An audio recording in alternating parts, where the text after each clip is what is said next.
بسم اللہ الرحمن الرحیم نحمدہ ونصلی علی رسولہ الکریم اما بعد۔ عزیز طلبہ کرام، السلام علیکم ورحمۃ اللہ وبرکاتہ۔ اسلامیات کی میٹرک کلاس کی ویڈیوز کے سلسلے کی یہ تیسری ویڈیو ہے۔ سب سے پہلی ویڈیو میں ہم نے کتاب اور اسلامیات کے 10ویں کلاس کے بورڈ کے پرچے کی تفصیل پر گفتگو کی۔ دوسری ویڈیو میں سورۃ الانفال کا مختصر تعارف اور مختصر خلاصہ، اور اس کے ساتھ ساتھ چونکہ اس میں غزوہ بدر کا تذکرہ ہے، اسی موقع پر خاص طور پر نازل ہوئی ہے، تو اس مناسبت سے غزوہ بدر کا مختصر پس منظر بیان ہوا۔ آج کی ویڈیو میں ہم سورۃ الانفال کی ابتدائی تقریباً 4 آیات کا ترجمہ اور اس کی مختصر تشریح پر گفتگو کریں گے۔ اس سے پہلے کہ میں اس کی ابتدا کروں، تمام طلباء کرام جو اس کو سن رہے ہیں اور اس کے علاوہ جو بھی اس کو سنیں، وہ کوشش کر کے اس کا اہتمام کریں کہ ان کا وضو ہونا چاہیے، چونکہ قرآن مجید کا احترام اور اس کو سننے کے لیے اہتمام، یہ دونوں چیزیں ہمارے لیے باعث ثواب بھی ہیں اور اللہ تعالیٰ کی جناب سے کمالات ملنے کا انشاءاللہ ذریعہ بھی ہوگا۔ تو چلیں سورۃ الانفال کی ابتدائی آیات کا ترجمہ کرتے ہیں، اور ترجمے کا تعلق کتاب سے ہے، یعنی کتاب کے اندر جو ترجمہ لکھ کے دیا گیا ہے بورڈ کی طرف سے، ہم یاد کرنے میں بھی اور پرچے میں لکھنے میں بھی اسی ترجمے کے پابند ہیں۔ بسم اللہ الرحمن الرحیم۔ یسألونک عن الانفال قل الانفال للہ والرسول فاتقوا اللہ واصلحوا ذات بینکم وَأَطِيعُوا اللَّهَ وَرَسُولَهُ إِن كُنتُم مُؤْمِنِينَ۔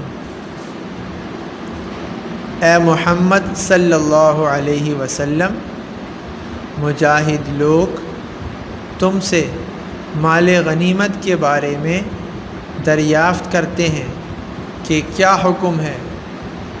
کہہ دو کہ مال غنیمت خدا اور اس کے رسول صلی اللہ علیہ وسلم کا مال ہے،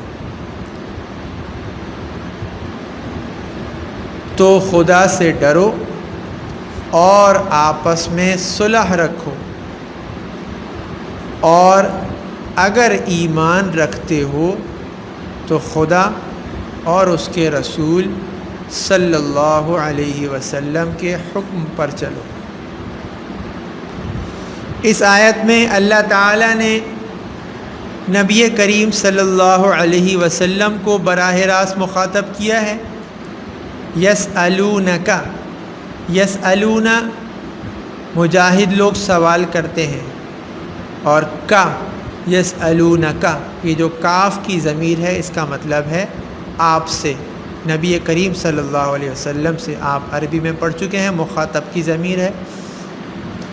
انفال کے بارے میں، انفال میں نے بتایا تھا نفل کی جمع ہے، اور نفل کہتے ہیں زائد کو، اور یہاں پر اس سے مراد مال غنیمت ہے۔ تو مجاہدین نبی کریم صلی اللہ علیہ وسلم سے مال غنیمت کے متعلق دریافت کرتے ہیں، تو اللہ تعالیٰ نے فرمایا آپ ان سے کہہ دیجئے کہ یہ تو اللہ اور اس کے رسول کا مال ہے۔ چونکہ میں نے اپنی پچھلی گفتگو میں بھی آپ سے یہ بیان کیا تھا کہ صحابہ کرام کے 3 گروہ بنے تھے، جس میں سے ایک گروہ نبی کریم صلی اللہ علیہ وسلم کی حفاظت پر مامور تھا، دوسرا دشمنوں کے پیچھے گیا تھا، دشمنوں کو دور تک جب وہ پسپا ہو کر گئے تھے تو ان کے پیچھے گیا تھا دوسرا گروہ، اور تیسرے گروہ نے مال غنیمت اکٹھا کیا تھا۔ تو چونکہ اس وقت باقاعدہ کوئی حکم نازل نہیں ہوا تھا مال غنیمت کے متعلق،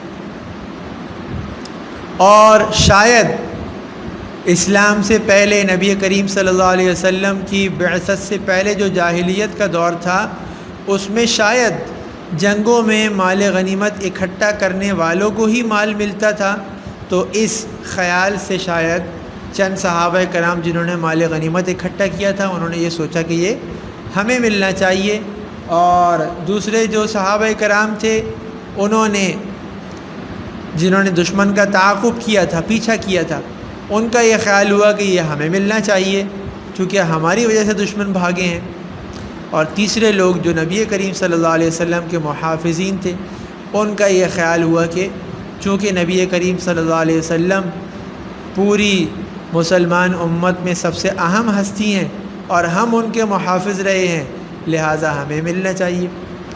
تو فطری تقاضے کے تحت، انسانی فطرت کے تحت مال غنیمت کے متعلق ان حضرات میں آپس میں اختلاف پیدا ہو گیا، تو اللہ تعالیٰ نے اس اختلاف کو ختم فرمانے کے لیے ایسا حکم نازل کیا جس سے لوگوں کے دلوں سے اللہ تعالیٰ مال کی محبت اور اس کی طرف جھکاؤ کو نکال دیں، اور قرآن مجید میں ہر جگہ پر جہاں بھی صحابہ کرام کا یا دوسرے امت کے انبیاء کے متبعین کا تذکرہ ہے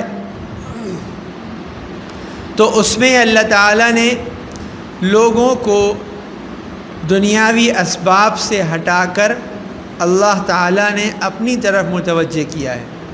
یہاں پر بھی ایسا ہی ہوا کہ آپ کہہ دیجئے مال غنیمت اللہ اور اس کے رسول صلی اللہ علیہ وسلم کا مال ہے، تو جب یہ مال ہی آپ لوگوں کا نہیں ہے، مجاہدین کا، صحابہ کرام کا نہیں ہے، تو پھر اس میں اختلاف کیسے بنتا ہے؟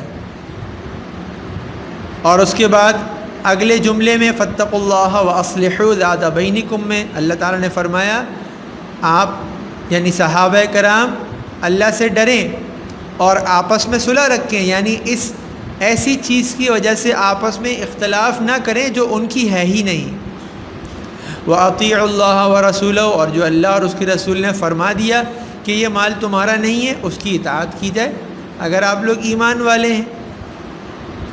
اب اس کے بعد اگلی 3 آیات میں، آیت نمبر 2 اور آیت نمبر 3 میں، ان 2 آیات میں تو خاص طور پہ مومنین کی صفات بیان ہوئی ہیں، ان کنتم مؤمنین کی گویا ان 2 آیات میں تشریح ہے کہ ایمان والے کون ہوتے ہیں۔ آیت نمبر 2 اور آیت نمبر 3 میں اس کی تفصیل ہے، اور اس کے بعد آیت نمبر 4 میں ان ایمان والوں کے لیے اللہ کی طرف سے انعام کا ایک اعلان ہے۔ تو آیت نمبر 2 پڑھتے ہیں، انما المؤمنون الذین اذا ذکر اللہ وجلت قلوبہم وَإِذَا تُلِيَتْ عَلَيْهِمْ آيَاتُهُ زَادَتْهُمْ إِيمَانًا وَعَلَىٰ رَبِّهِمْ يَتَوَكَّلُونَ۔ مومن تو وہ ہیں کہ جب خدا کا ذکر کیا جاتا ہے تو ان کے دل ڈر جاتے ہیں، اور جب انہیں اس کی آیتیں پڑھ کر سنائی جاتی ہیں تو ان کا ایمان اور بڑھ جاتا ہے، اور وہ اپنے پروردگار پر بھروسہ رکھتے ہیں۔